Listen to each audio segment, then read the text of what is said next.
You can actually see the. Yeah. Hi, everybody. Thank you for joining us. Feel free to at any time write a question or comment in the live chat, and we'll try to remember to check it every few minutes. So we can see some people logging on. So hello, welcome. Thanks for joining us this morning. We are live from St. Cecilia. Woo! Thanks for having us. So I'm Jen Naraka, and I'm Sarah Prince. And today we're going to talk to you about teaching early social skills using applied behavior analysis. So we call this "But It's Mine," because how many times have we heard that at home or at school? But it's mine. And sometimes I say that myself.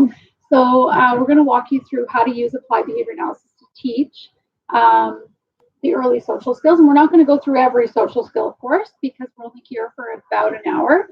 So what we will do is we've picked 3 specific ones, and we'll walk you through kind of how we would use ABA to teach those specifics. Okay, so today's objectives. First, we're going to review the 3-term contingency. So that's the A, B, C of all behavior. We're going to review the common early social skills, and we kind of look at these as sort of behavioral cusps or things that are really, really critical to learn. That opens up all kinds of other learning. So if your students learn these 3 social skills that we're going to tell you about, then you're more likely going to have some success teaching further skills. So these are sort of prerequisites to a lot of other skills. And they really go beyond age. So some high school students don't have some of these early social skills. So it really is not about the age of the student or the developmental level. It's about, if they have that skill deficit, then you want to kind of tackle this as a goal. And then we're going to break down those 3 skills in detail and tell you how we use ABA to sort of tackle those skills. Does that make sense? Okay, so let's review the 3-term contingency. So anyone who's ever taken our ABA sessions, level 1, 2, or 3, you will remember the ABCs of behavior. Does everyone kind of remember this a little bit? So what, in technical terms, it's called the 3-term contingency. So it's a discriminative stimulus. So there's a stimulus that happens in the A column that evokes the response, and it is maintained over time by some form of a reinforcer. So what that looks like, how we teach it, is antecedent, behavior, consequence. So usually in level 1 and level 2, we talk about a challenging behavior being the C, and then trying to really hone in on what's the A that happens right before and what's the C that happens after that keeps that behavior going over time, and sort of analyzing the A's and C's to then change the behavior. But today we're going to flip that a little bit, and we're going to talk a little bit more about the behavior you want to evoke. So if that's a reading behavior, a learning behavior, a social skill behavior, how do we set up the antecedents to allow that behavior to come out? And then how do we reinforce it in the consequence column to make that behavior keep happening over and over? So we'll go through lots of examples of this so that it becomes really clear. So we're going to just really flip it. So we're not going to have that focus on challenging behavior. We're really going to have the focus on desired behavior and how we evoke desired behavior using ABA. And here are some examples of that. So if you want your student to say cracker, or your child to say cracker, think about early language development. What happens right before? Well, they typically see the cracker, say cracker, and then they get the cracker. This is a reinforcer that tells them next time I'm in the A condition, next time I see a cracker, if I say this behavior again, cracker, likely someone's going to give me another cracker. And that history of reinforcement is what really helps language develop, right? So if you never got a cracker after you said it, then your brain would start to say, next time I see a cracker, why would I bother saying cracker? It doesn't actually get it for me. Maybe I'll try a different behavior. Maybe I'll try to reach for it or go get it myself, right?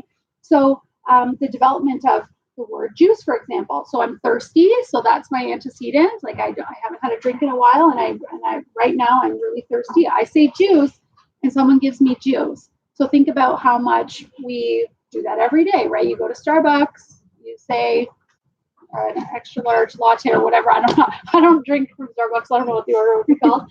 And then I get it, right? So next time I'm at Starbucks, I'm very likely to say that again to get reinforcement.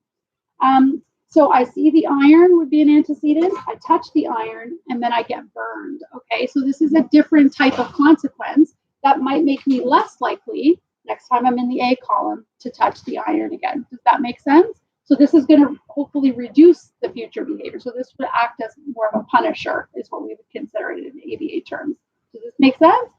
Perfect. So hitting a peer. So again, this kind of brings us back a little bit to what we've learned about the ABCs of challenging behavior.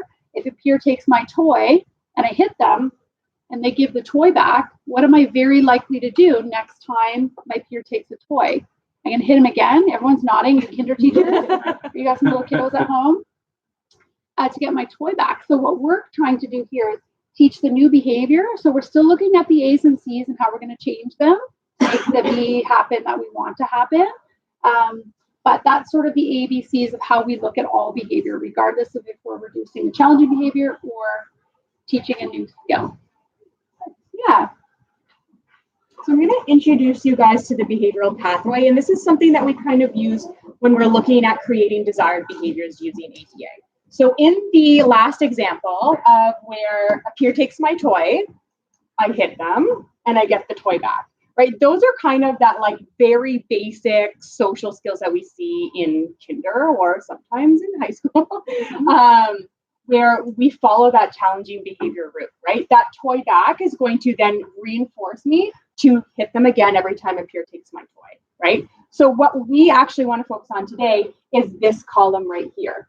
When a peer takes my toy, what do I do in order for me to redo it every time they take my toy, right? So a peer takes my toy, I say, can I have that back? I get it back, right? And then I'm more likely to say, can I have it back in the future? In a nutshell, that's kind of what we're looking at. And how are you going to support that? Because oftentimes, unfortunately, even if students can say, if you say, Billy, what could you have said? So let's take a high school example. What could you have said when someone took your iPhone? Can I have it back, please?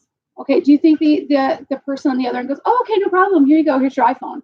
Probably not. So that behavior is not being reinforced enough for them to say, next time someone takes my iPhone, I'm going to go ahead and ask really nicely for it back.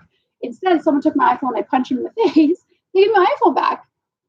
If this is the only behavior that's continuously reinforced, then that's going to be the behavior that keeps coming out, right? So this is how we sometimes develop these maladaptive behaviors over and over.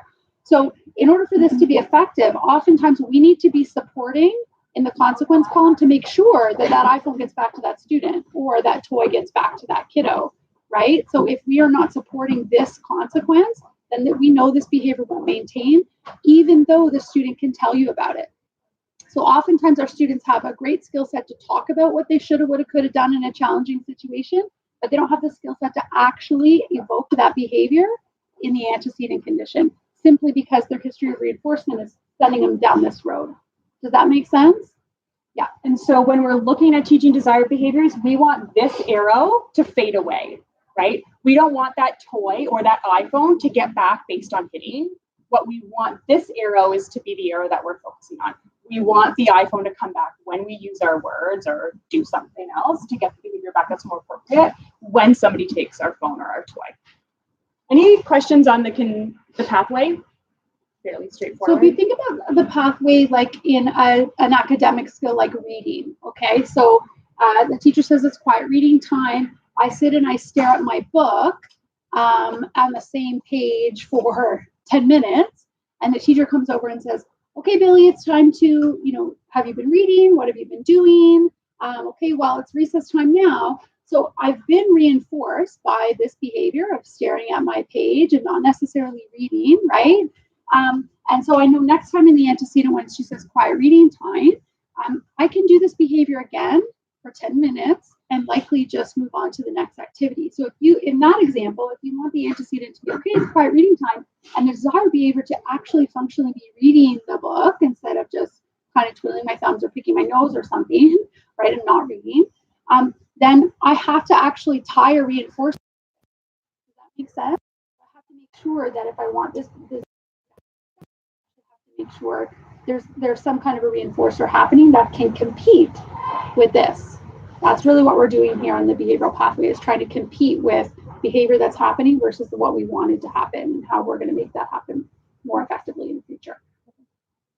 All right. So in a nutshell, this is kind of what we're going to look like for each of the social skills that we do. We're going to look at the antecedent, so what's happening before the behavior. We're going to look at what the desired skill is, so that behavior. Remember, we're looking at desired behavior, not challenging. And then the consequence. So what's happening afterwards that will then maintain the behavior every time this occurs.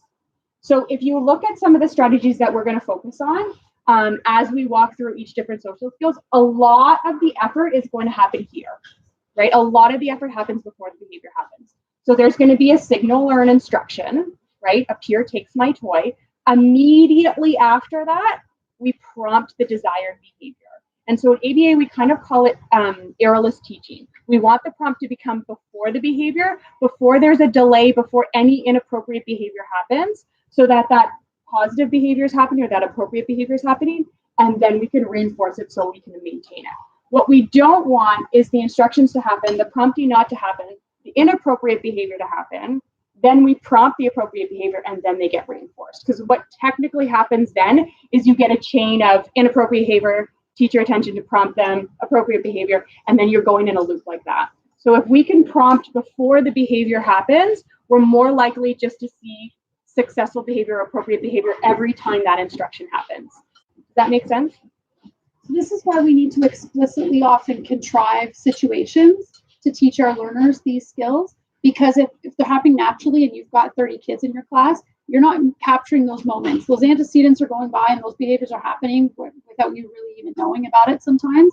So if you go out of your way to say, this is the skill, this is the new skill that I want my student to demonstrate, I have to be looking for those antecedents and I have to be ready to prompt. I have to know what my prompt is and I have to get there and get ready. So if for kinder teachers, we often coach this type of thing where Billy's taking toys from everyone all the time and kids are crying or they're coming and telling us about it. And then we go over and we talk to Billy about how, like Sarah said, after the problem behavior, we talk to Billy about how he should have done something different, how he can't be taking toys and how he needs to share. But really, if we already know that this is a common behavior for Billy and we want to teach him a new way, as soon as he's playing with his peer, we are right beside him. And as soon as he goes to take, we're prompting the new skill instead. Can I have a turn?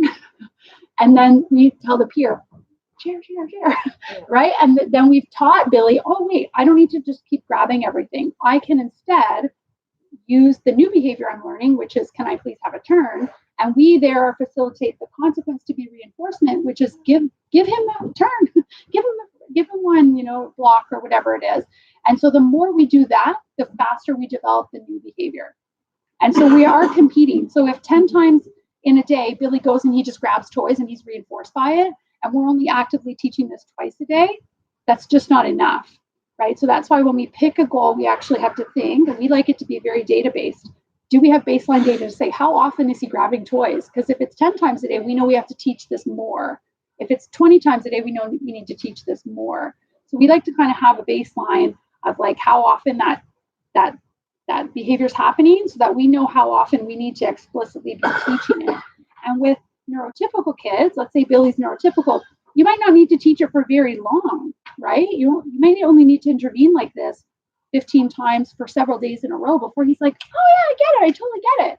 And then you can switch up your strategy. Like, Billy, if you ask someone for a toy, come and let me know about it so we can celebrate together.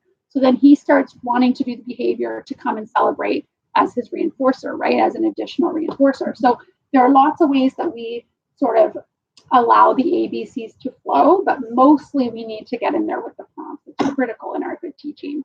And I'm actually going to bring it back because I think you hit a really great point of when this is going to happen, right? There's going to be a time where someone takes his toy and he hits, and that happens. When we see that, just make sure that we do this pathway twice, right? So that we're getting more of this pathway so that this doesn't occur more than this pathway. So there's always going to be times where the inappropriate behavior happens and it's reinforced. As long as we're on top of it and we see some of that and we contrive some of those situations where this happens more, you're in a way better place. Because then this becomes more of the default slowly, and then this starts to fade away. Okay, so we're going to talk about some just different things that we look at in regards to strategies when we have social skills. And one of the things that we really want to focus on in an ABA is why behavior happens. So we usually look at 4 different functions. There are actually 3 different functions of behaviors that are actually socially mediated. And so by socially mediated, I mean that someone else is involved for that behavior to be maintained. And so that means 75% of the stuff that we do or we behave is socially mediated, meaning there's some kind of social skill also embedded within it. So that really brings and highlights kind of the point that social skills are, I'm standing in front of you. Social skills really are a huge part of how we behave and how our day is conducted, because 3/4 of their day is usually socially mediated behavior. When we look at the 4 functions, I'll break it down. So one is escape. And so I want to get out of there. I don't want to do that. But someone has to do an aversive event or ask you a demand or take away your toy in order for the behavior to then you want to get out of there. And so an example of that would be, hey, Jen, can you pick up the toys? And then Jen runs off, right? But I, in a social situation, asked her to do that. So that's a socially mediated behavior. The other social mediated behavior is attention, which kind of speaks for itself. Hi, Jen. Hi. Oh, it's so nice to see you, right? So I just want Jen's attention. I want her to pay attention to me. That's a socially mediated behavior. The other one is tangible. And so tangible is, oh, here, Jen, have some Chromebooks, right? And there is that I want something. I want access to something. So I actually have to give something to Jen. So in the peer takes a toy, I get the toy back. That's a tangibly motivated behavior. The peer had to take the toy in order for it to come back. So that behavior was all done within a social context. When I look at tangible, I also look at different higher end tangible or gaining access to things in regards to help. Help is actually a tangibly motivated behavior. Whereas, Jen, can you get that ball up there? I don't really care about Jen's attention. I don't want to escape, but I just want the ball. But I know Jen is taller than I am. I show people problems, so that she needs to get it. But I need Jen to be able to do that for me. The other thing when we look at like more advanced social skills is that gaining information. That gain of information is actually tangible. You're accessing information. So Jen, what time is it? Yeah, you could make up a I don't care about the attention. I just want that information. So that's also something tangible. But I need her to deliver it. And then the 4th function, which is not part of socially mediated, is sensory. So we won't talk about that today. Yeah, so we may need to add additional reinforcement when teaching social skills. Especially with our kiddos with autism or other developmental delays, they may not be reinforced by social alone. So me just smiling at them, giving them a thumbs up, talking to them may not function as a reinforcer. Everyone knows the chatty kids in your class who are very motivated by social reinforcement, right? But some of our kids are not. So it can be really difficult to teach social skills to some of these kiddos that are not motivated just simply by the social interaction or the social reinforcement that happens in the C column. So instead we have to add additional reinforcement and pair that. So when we talk about pairing, we do this in level 3 ABA, when we talk more in depth for a whole day about teaching using ABA. We want to pair the social reinforcement. So let's say Sarah is not really motivated by me going, good job, Sarah, or that's great. I need to give her something else to pair with that. So she starts saying, man, every time I'm around Jen, she gives me a coffee and a smile. Eventually, even when I don't come with coffee and I bring my smile, that evokes really positive sort of coffee feeling. Yeah, like all the happiness, right? All the so it starts to act as a reinforcer in and of itself. So this is actually how all of our relationships are built, right? We reinforce each other socially, and that's why we like to hang out with people because we like their laugh or we think they're funny or different things like that. But some of our kiddos don't have that as much as some others. So we need to actually add additional reinforcement to go out of our way to teach the social skills. So sharing, it might not be the peer going, thanks, you shared, that's nice. That does it for me. For me, I might be a student who that is not functioning as a reinforcer. That's not actually making that behavior happen over and over. Instead, I need the peer to smile at me and say thank you and a piece of Lego that goes with my set, so that I start to go, ooh, every time that peer smiles at me and is happy, I'm also getting Lego. And again, that's not the long-term goal that your student starts to do social skills for Lego. The long-term goal is to fade out that reinforcement and keep the socially mediated reinforcement. That's the long-term goal. But to jumpstart, yeah, we want it to be as natural as possible. We do need to oftentimes jumpstart it with some additional reinforcement. So another thing, the old saying, practice makes perfect. I feel like that they were talking about social skills when they were making up that saying. Really, the more practice we have with social skills, the more successful we are. And the more practice we have doing that desired behavior, remember the pathway chart, the more successful we are. So really highlight within social skills is we want to practice the desired behavior so we get that maintaining consequence rather than practice this one, that inappropriate behavior and access to maintaining consequences. So practice makes perfect. By doing that, and we kind of chatted about it a little bit, is try and set up as many opportunities as you can where you prompt the desired behavior and they're getting reinforced by it. The more they have that, the more it becomes just a default. How many people, when you're said when you need to go to the gym, you need to do it for 2 weeks, right? And then you get in the moment and then the momentum, and then it becomes just a default. Oh, I wake up at 5 o'clock, I go to the gym. That's kind of what we're doing with social skills as well. We just want it to be part of their default behavior when that incident occurs. Yeah. So teaching prerequisite skills as a starting point will make teaching social skills easier. So oftentimes we're involved with cases on our caseload where the student has some really great social skills targets, let's say on their IEP, or the teacher and the EA and the ECE team are telling us about great social skills that they're working on, but they actually lack some of the prerequisite skills. So we will talk about, for the 3 social skills that we've picked for today, we will talk about what those prerequisites are, because that can still be the overall goal to get your student there. But if they don't have the prerequisites, you're putting the house on, or you're putting the roof on a house that doesn't have the walls very stable yet, or doesn't have walls at all. And we know that that's not going to work, right? So sometimes it's when we actually break down prerequisite skills, some people are quite surprised, like, oh yeah, I guess that is a prerequisite for this skill.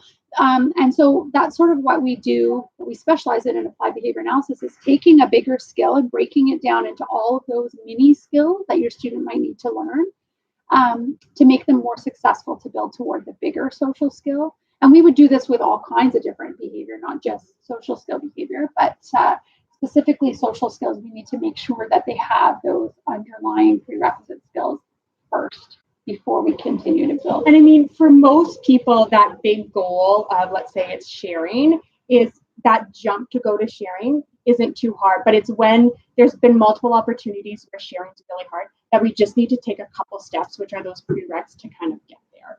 And sometimes I've seen in one context, sharing works really well, like, right, with their siblings. Yeah, they share at home.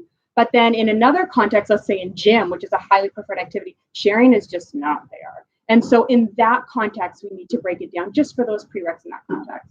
Yeah, totally makes sense. Well, and think about reading skills, right? You wouldn't expect your student to read a sentence, although that's all of our end goals later on.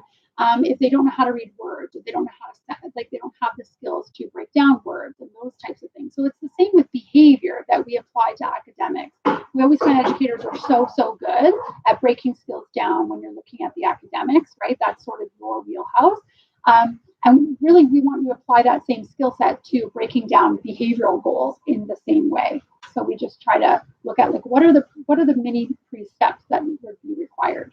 And it almost sets them up for success, right? When we do I can do this one, and I can do this one, and I can do this one, and then you hit the big behavior, which is the sharing. And so you're kind of getting in a momentum, and then you share. All right. So these are the 3 common social skills that we've chosen just for the presentation. I feel like there's a world of early social skills that we could tackle, but these are really the ones that we often see very often with some of the cases that we work with. And the reason why we chose them, and Jen kind of touched on, is they really are foundational skills. These are almost gateway skills that opens the door for so many more social opportunities, social skills to develop. But without these skills, it kind of closes the door. So that's why we've kind of chosen these ones. So when we look at greetings, we look at being able to return a greeting. So hi, Jen. Hi. And so Jen's returning my greeting. I initiated the greeting. With sharing, we're looking at receiving items from someone, so just being able to take something. We're looking at giving items to someone, and then we're actually looking at asking for items and then taking them as well. And then with turn taking, we're looking at waiting and sharing. So those are kind of the skills that are involved in those 3. If I break down greetings is almost like a gateway to just conversational skills, right? It's a way to join a conversation. It's a way to make yourself present in a social situation. And so that's kind of that skill is a gateway to other social skills. Sharing, I mean, it's definitely a gateway to any kind of interactive play, any social situation where you are with multiple people and there are multiple things that you need to share, or just one thing you need to share. And then turn taking really is a gateway to group activities, right? Turn taking is usually a group skill, or team sports. All those skills will open up for bigger social endeavors.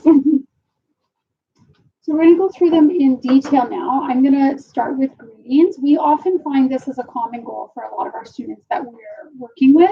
I have a case in a high school, for example, and this is the goal for the student, is to appropriately initiate greetings, okay, because he does not always appropriately do so. And so looking at that pathway right now, he has a maladaptive behavior that he does to gain access to that social attention from people. And we are trying to teach him new behaviors that will gain him access. And where the teaching was going wrong, because this is not his first year having this as an IEP goal, right? Where the teaching was going wrong was the antecedent would happen, he would see somebody, the behavior would be he would whistle at them, or he would go up and kind of hit them on the shoulder. And the consequence would be they would say something like, oh, hey, man, what are you doing? Or something, right? So he would get the social attention that he wanted in that situation, but not necessarily through an adaptive behavior that we would desire. And what was happening in that process is they were always teaching in the C column. So if you take our ABA level 2 and level 3, we talk all the time. Sometimes your best teaching strategies, unfortunately, are happening in the C column. We just want you to take that strategy and move it to the A column. So what we were doing is as soon as he sees a peer, we've got to get the EAs in there. And or when he sees a teacher, when he walks into the classroom, EA in there with the prompt, hi, Mrs. Smith. And then the kid goes, hey, Mrs. Smith. And then Mrs. Smith's reinforcement is so much juicier because it's an appropriate interaction. So we tell her, if he hits you on the shoulder, maybe don't respond or say hi quickly and move on. But if he goes, hi, Mrs. Smith, instead, it's going to be, hey, bud, how's it going? Welcome to class. Come on in. And a really good, juicy reinforcer at the end. But do you see where the teaching had to happen there for that to be successful in the A? Because every time it's happening in the C where they're like, let's call him Billy. Okay, Billy, you can't be hitting people and whistling at them to get their attention. That's not an appropriate thing to do. Then insert challenging behaviors here is what happened with Billy, right? Because that's frustrating. Now you're telling me I did it wrong. There's a whole host of challenging behaviors that happen, and it doesn't actually functionally get him to practice that skill and get reinforcement for it. Okay, does that make sense? So this is way up in a high school level skill as well that can be really maladaptive and affecting social skills big time, right? No one wants to hang out with the guy that's whistling at them instead of saying hi. And again, it's that entry to starting a conversation, starting a social interaction. When we're talking about greetings, we're talking really about anything. It could be vocal, it could be non-vocal, it could be, hey, it could be, what's up? Or it could just be, right? There's a ton of different things that we can teach as a greeting that gets people's attention. Yeah.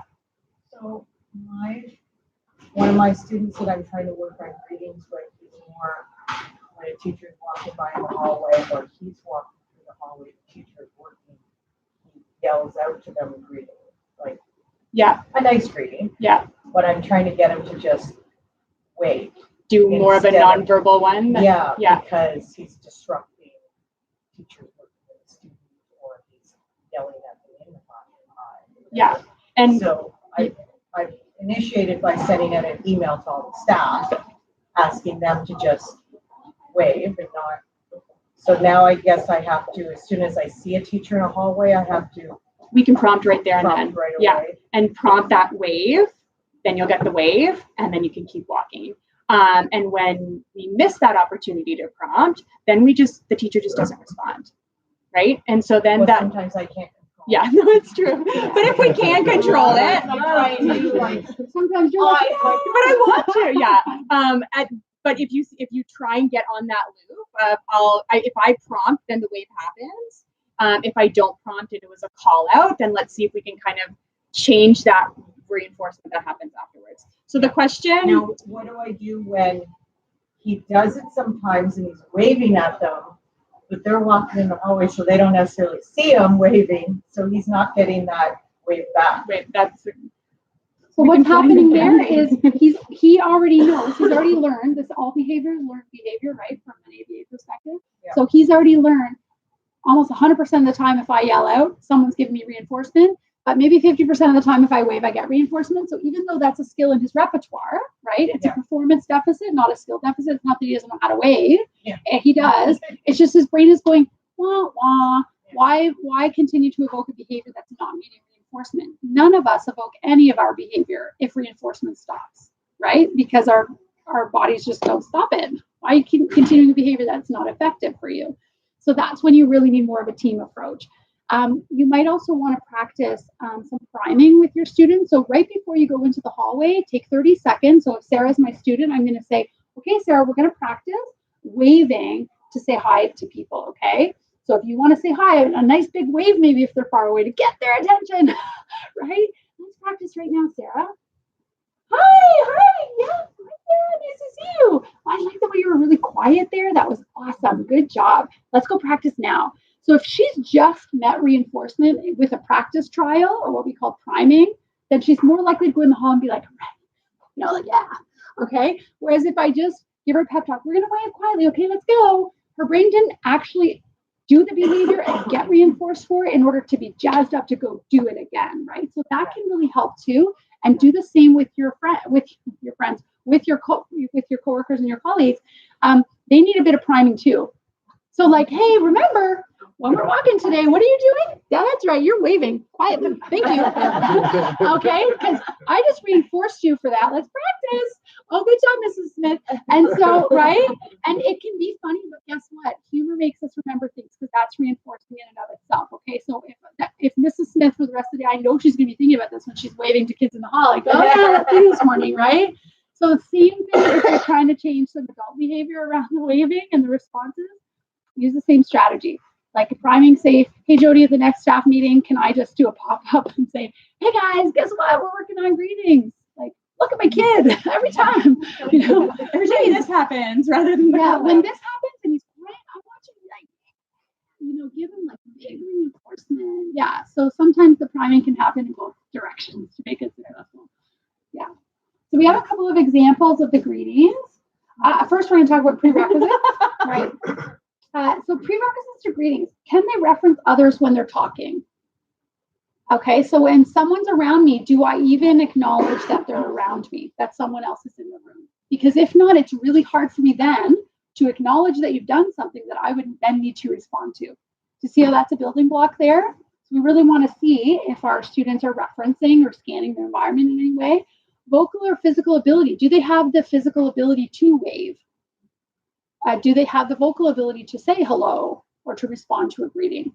And accept verbal or physical prompts. So if I'm trying to teach Sarah to wave, but me going like this is going to make her punch me, right? Because she's not okay with being prompted, then first I need to run a different program, which is teaching her the skill of allowing prompts. Or if I'm going to try to, in an antecedent column, I know when she sees Mr. Smith there, she sees him, I'm going to prompt right now. Hi. Wow, good job. And he's like, yay, Sarah, nice, big reinforcement. So when that happens, we need to make sure that your student can accept the verbal prompt. Because if you are trying to prompt them verbally and they're just not responding to that, then that's a prerequisite skill. So if your student has these 3 skills, then okay, we can teach some greetings. And if they have that verbal skill but are not actually accepting the prompts, go down to the physical response. And then once you get reinforcement with that, see if you can then pull out the vocal response. Because the vocals are harder to pull out than those physical responses. Because worst case, I can kind of make her go like this, but I can't actually make her like pull out her talk. Yeah. Okay, so next we're going to show you the ABC of teaching returning a greeting. So before we initiate greetings, we first want to teach how to return a greeting. It's easier to return a greeting because I don't need to figure out when to start anything. Returning is just like, so remember the instructions in the prompting. So you prompt the greeter and prompt the student is how you would teach this. The student says hi while waving. And then the natural social praise and a preferred item. Because remember, sometimes we need additional reinforcement for our students because they don't really care that you're saying hi back sometimes. It's actually like, oh, right, it's the right thing to do because I'm getting this. And then we're going to fade this out over time, okay? So for example, so let's run through. So the behavior that I want Sarah to do is say hi while waving. So me knowing that, remember, I've primed my team, like we're all going to say hi to her in the hallway because she's learning how to return the greeting back to someone. So she's just walking along. As soon as someone says hi, someone just yell out hi. Hi. Hi. Hi. There you go. Good job. And you're going to go, nice job, Sarah. And whoop, that's your little thing, right? Whatever that could be. So sometimes when we're running this kind of program, it might be an edible that we give our student, right? Because it's consumable, it's gone. I don't need them to be like, okay, how am I going to get the Lego back that I just gave them? Because now I don't want them to have it for the next activity, right? So we use edibles for some skills because they're consumable, and it very much depends on your student and what they find reinforcing. Some students like to collect little things. You can give them a little something to build towards something. Sometimes we can use a token economy system to build up to a bigger reinforcer later. Again, that needs to be very explicitly taught how to do that. And we do have a video on the Google Plus community about how to teach a social token economy. So you can watch that if you're interested. But sometimes we do need the extra reinforcement. It's not enough for them just to have a smile back, right? So we need to teach them that these things are paired together so that when I see smiles, I think of good things. Right? It doesn't necessarily have to be an item. It could be I walk into the office, someone says hi to me, I say hi. Oh, hi, Johnny, here's the mail. Can you go and hand it out? And he loves doing the mail. And so that could be an access to an activity. Yeah, perfect. So any questions about teaching returning a greeting? So this happens first before we teach initiating a greeting. Does that make sense? It's an easier skill just to respond rather than to initiate.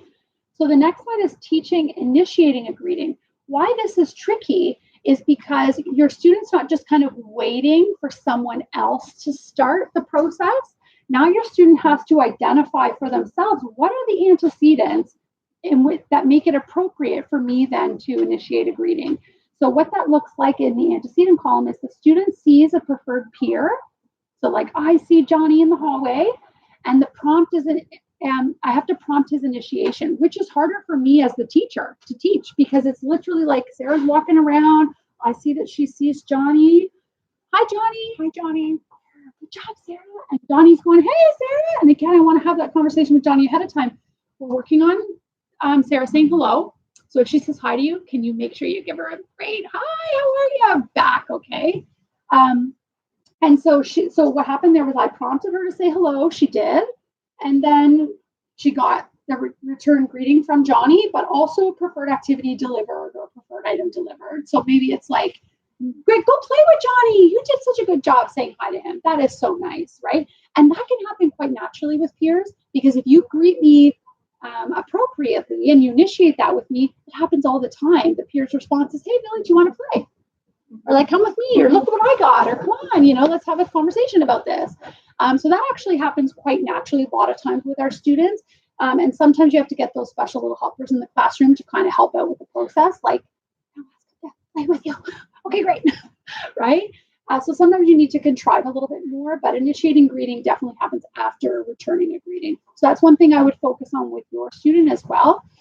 Work on returning the greeting first and then initiating the greeting after. And that will kind of also help a little bit with the other people not noticing, right? Because it's a bit of an advanced skill to initiate. So people will notice because they just said it first and then he just waves quietly back. Do more trials of that, then he'll learn that skill quicker. Yeah, with a quiet wave. It's hard, right? Well, it will be because he's searching for everybody. Yeah. Okay. He knows where you are before you do. Yeah. Or where you're going to be. Yeah. So you might need to contrive and then walk to the office. Or go. Okay. I see. Okay. Good. So he has a very natural social reinforcer built in then. So he's not necessarily a student that you need to add additional because he's very motivated by the social interaction. So that's actually a really good thing because we can teach him that quicker when he's already got such a strong reinforcer. So then you say hi, so then he can say, you're right. That's great. It's good. He keeps your schedule for you. That's great. It's good.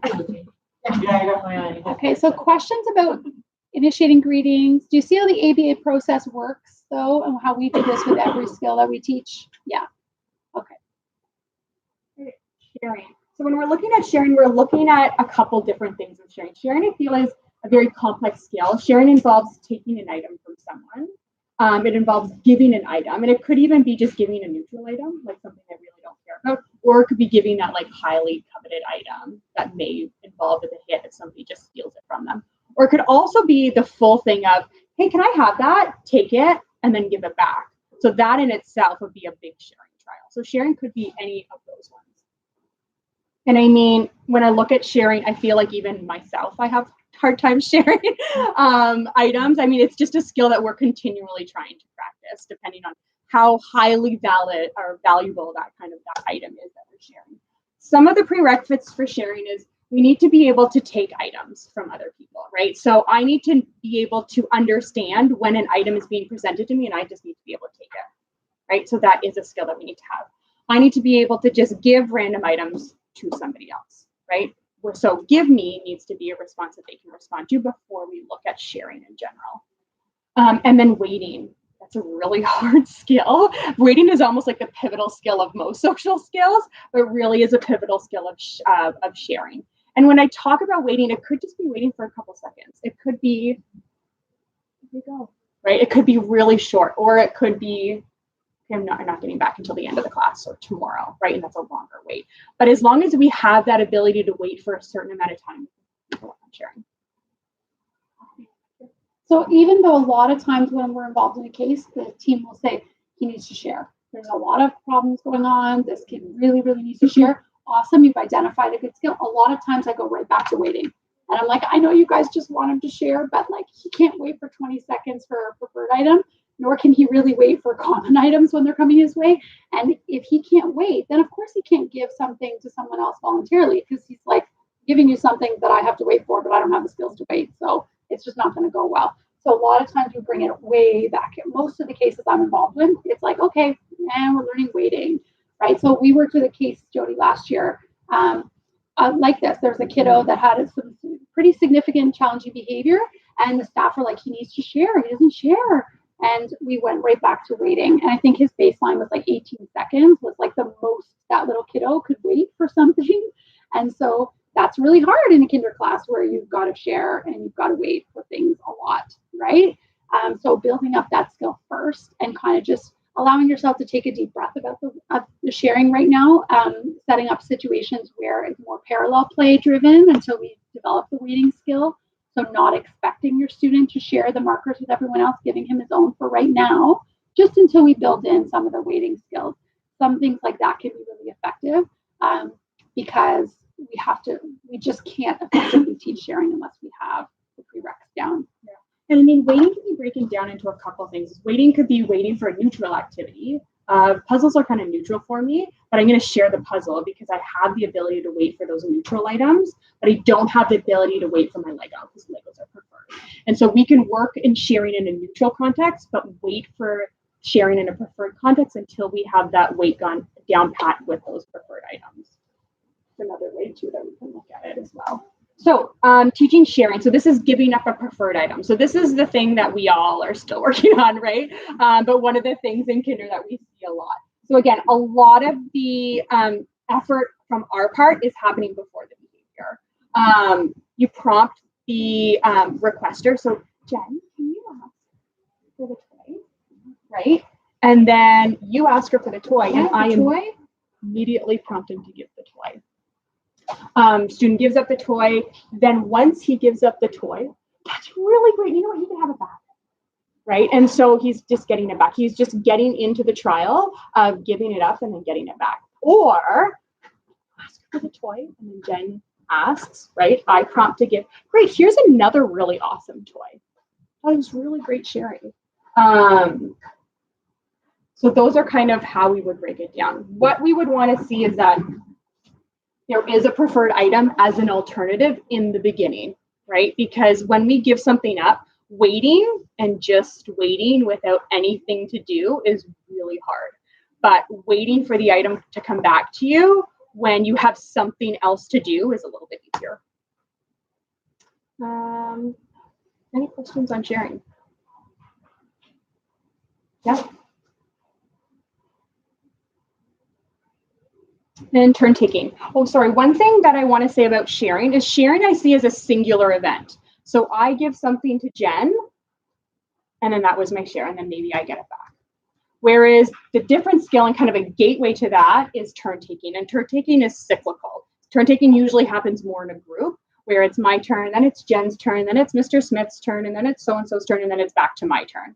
In essence, it does look like you're sharing, right? You're sharing each other's turn, but it's cyclical. It can come back to you, and it's more of a group-based behavior. And sometimes it's much longer Absolutely. than a simple share, Yeah. because it's like you've got to wait for that person to be finished with it before you get it back. That person or multiple people to be finished with it. So in some kiddos' minds, we see I'm giving it to Jen, and then Jen just gave it to somebody else, and then that somebody else just gave it to somebody else, and that in itself looks like multiple different sharing opportunities, but it's cyclical. It'll eventually come back. Think about the remote at your house. It's one thing to share the remote if I'm done with it. Like, sure, no problem, Sarah, here's the remote. Bye, my Game of Thrones episode is over.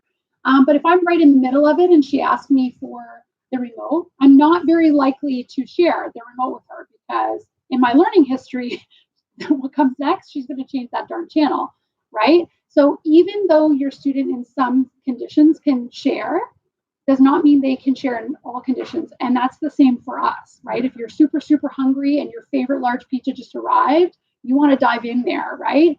You're not as likely to share as if like you're finished and people come in, you're like, oh, I've got this pizza left over. Here you go. Like, look at me, I'm such a giver, right? So we all like kind of have conditions where we are better at sharing and not as good at sharing. And so to sometimes personalize it a little bit, like, when am I not a good sharer? Okay, because sometimes we have these unrealistic expectations of our kiddos that like, I'm just a sharer of all the things that I know and love. Like, we don't do that very well. And so really starting to teach your student, when I'm finished, to share it with someone is a good starting point before we then build like, but I'm not done yet, and now you want me to share. That's way harder. So even just teaching the skill of like giving it to a friend when I'm done is good, because it sort of starts to build into that other skill. And same with turn taking. Turn taking wouldn't go as well if it was turn taking, like you watch 5 minutes of your show and I'll watch 5 minutes of my show. Like, that sucks. So again, what is our expectation for our student, right? And is that fair? Like, maybe my turn is building the whole thing with the Lego and not just like building a couple things and wrecking it and letting you build with it. Like that, again, that sucks. So really kind of putting sharing and turn taking into that realistic view of like, when would I do it? What does my student really want to do on his turn or her turn? And is that fair? You know, that kind of stuff, rather than just looking at the blanket, like, you need to share. If people ask for a turn, you just need to give it. Like, it might not be as realistic for your student. Yeah. So some of the prereqs for turn taking, one is waiting, and the other one is really sharing, because turn taking is that cyclical nature and sharing is that singular event. So I won't go too much detail because we've already chatted about that. So when we look at turn taking, we're really looking at the antecedents of the instruction is when the turn is complete, right? Not when they're taking the turn, it's when the turn is done. So I've built my tower, right? Then we prompt them to, okay, it's Johnny's turn, right? And so he backs off. Johnny starts to build more of the tower, or Johnny crashes the tower and builds his own. The student waits appropriately for his turn, right? And so Johnny's turn to build and then crash his own tower, he's building with something else, okay? And then we give the preferred item, so, or the continuation of his turn. So he's building with someone else, which could be a preferred item or even a neutral item to occupy his time while he watches Johnny intently building his own tower to figure out when his turn is next, and then his turn comes next. So that you're returning to that preferred, okay, you can now build the tower again and crash it. And so we're always kind of looking at it coming back full circle. Usually with turn taking, I love the continuation of the turn to come back, right? So that it's that predictable nature of it's Jen, it's so-and-so's, and it's mine again. That predictable nature in itself really helps to understand when reinforcement is coming back. There are lots of different ways you can teach this in my house when it's, iPad sharing time, for example. On Saturdays, my kids are deprived all week of any screen time. So by Saturdays, it's like, who gets the iPad first, right? They already know the routine. Someone grabs the timer, we set it for 3 minutes, someone gets a turn, no matter what you're doing, the timer goes off, you pass it along. And the kids actually learn through that. Don't get invested into a big long race that's more than 3 minutes, because that would suck. And they actually learn to do things like, I'm going to build this room. Okay, when it's your turn, we're going to build this room, because they know they have to do that back and forth sharing. And it's pretty contrived right now because I have little kiddos that do a lot of yelling at each other and crying around turn taking. So explicitly teaching this process and teaching them, eventually they are their own prompters. They know how to set it up. They know how to do it. They know overall how long the activity is going to run for. It's very predictable, to build in some of those early skills of the turn taking and waiting and sharing and all of that in there. So sometimes you can build in things where your student doesn't always need you to be the prompter, but when you're first teaching it, you absolutely have to get in there with the prompt to make them successful. Not that you can't plan like I did. Like eventually I'm not moderating the iPad sharing activity. But at the beginning, I absolutely had to get in there and really, really, really help them along. I think that's a great point, because turn taking could be, I've done it in the actions completed and then somebody else does it, or it could be turn taking on an open-ended activity. And those open-ended activities like access on the iPad, those are the harder turns to take. So if turn taking is hard, try for those closed-ended activities where there's a clear finish and a clear identification when your turn is complete. Yeah. So I think that kind of wraps up a lot of it. I think we're right on time. Is there any questions in general about some of the social skills that you guys have that are early that you want to look at an ABA perspective? Yeah. The opposite. We have a little girl at the time, and everybody loves her and wants to treat her like a baby. And they're always in her face and trying. So how would you turn that around to help? And treat as a baby, as in we just want to give her all the items. Touch her face, pull her around. She's a doll. Right. So it's like trying to teach other kids how to do that. Yeah, and that could just be when we look at, I'm going to go back to this slide. It's not that student that they want to teach as the baby, it's the other students that we want to look at. Oops, this one. So they see the student, right? They're just want to touch her and play with her. And then that student just is okay with it. But right here, they see the student, right? Then we prompt them to be like, say hi to so-and-so, or give so-and-so an item, or do something so that then that individual or that student that's being treated as a baby then can provide reinforcement to that. Does that make sense? Yeah. And so it's not the student, exactly, it's the other students that we would be looking at, that we would then be prompting. And they keep doing it because they're getting such heavy reinforcement, right? And we can't tell her necessarily like, don't respond. We can't tell her to shut up. Yeah, so she can't shut off the reinforcement. So we absolutely have to, in the A column, put in a prompt and manage it, right? And it's, yeah. Okay, awesome.